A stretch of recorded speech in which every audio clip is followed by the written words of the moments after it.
வணக்கம். நியூஸ் தமிழ் செய்திகளுக்காக அகிலா கணேஷ். தொடர்ந்து விரிவான செய்திகளை பார்க்கலாம்.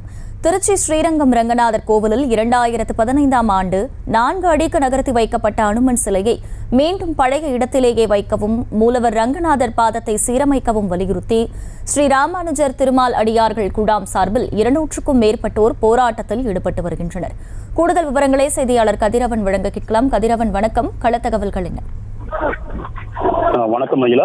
108 திவ்ய தேசங்களில் முதன்மையானதும் பூலோகம் வைகுண்டம் என அழைக்கப்படும் ஸ்ரீரங்கம் ரங்கநாதர் கோவிலில் தமிழகம் மட்டுமல்லாது வெளி மாநிலங்களிலிருந்து பக்தர்கள் வருகை தந்து ரங்கநாதரை தரிசனம் செய்ய வருவார்கள். அப்படி வருபவர்கள் கொடிமரம் அன்பு உள்ள கம்பத்தடி ஆஞ்சநேயர் தரிசனம் செய்துவிட்டு மூலவர் ரங்கநாதரை தரிசனம் செய்வார்கள்.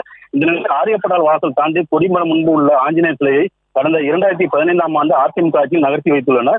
3000 ஆண்டுகளாக ஒரே இடத்தில் இருந்த அனுமன் சிலையை கடந்த 2015ஆம் ஆண்டு அதிமுக ஆட்சியின் போது நகர்த்தி வைத்ததை மீண்டும் பழைய நிலைக்கு கொண்டு வர வேண்டும் என்று வலியுறுத்தி திருமால் அடியார்கள் குழாம் சார்பில் ஸ்ரீரங்கம் கோவில் உள்ள கொடிமரம் முன்பு ஆஞ்சநேயர் சிலையை பழைய நிலைக்கு நகர்த்த கோரியும், மூலவர் ரங்கநாதர் சிலை பாதத்தை சீரமைக்க வலியுறுத்தியும் ஸ்ரீ ராமானுஜர் திருமால் அடியார்கள் குழாம் சார்பில் 1 வருடத்திற்கு மேலாக பல்வேறு கட்ட போராட்டத்தில் ஈடுபட்டு வருகின்றனர். தற்போது திருமால் அடியார்கள் குழாம் சார்பில் ஸ்ரீரங்கம் ரங்கநாதர் மூலவர் செல்லும் முன்புள்ள கொடிமரம் ஆஞ்சநேயர் அருகே போராட்டத்தில் ஈடுபட்டு வருகின்றனர். இந்த போராட்டத்தில் திருவண்ணாமலை, விழுப்புரம், கள்ளக்குறிச்சி, திருச்சி உள்ளிட்ட பல்வேறு மாவட்டங்களிலிருந்து பெண்கள் உட்பட 300க்கும் மேற்பட்டோர் ஜால்ரா வாசித்தும் ஸ்ரீரங்கம் கோவில் உள்ள கொடிமரம் முன்பு போராட்டத்தில் ஈடுபட்டு வருகின்றனர். போராட்டத்தில் ஈடுபட்டவர்களிடம் மாநகர காவல்துறை ஆணையர் அன்பு, கோவில் இணையாளர் மாரிமுத்து உள்ளிட்டோர் பேச்சுவார்த்தை நடத்தி வருகின்றனர். ஆனாலும் போராட்டத்தில் ஈடுபட்டவர்கள் கம்பத்தடி ஆஞ்சநேயரை பழைய நிலைக்கு கொண்டு வர வேண்டும், ரங்கநாதர் பாதத்தை சீர் செய்ய வேண்டும் உள்ளிட்ட கோரிக்கை வலியுறுத்தி போராட்டத்தில் ஈடுபட்டுள்ளனர். இவர்களிடம் கடந்த 2 வாரம் அவகாசம் கேட்டுள்ளனர். இதனால் தற்போது 1 மணி நேரத்துக்கு மேலாக நடைபெற்ற போராட்டத்தை தற்போது கைவிட்டுள்ளனர். அகிலா,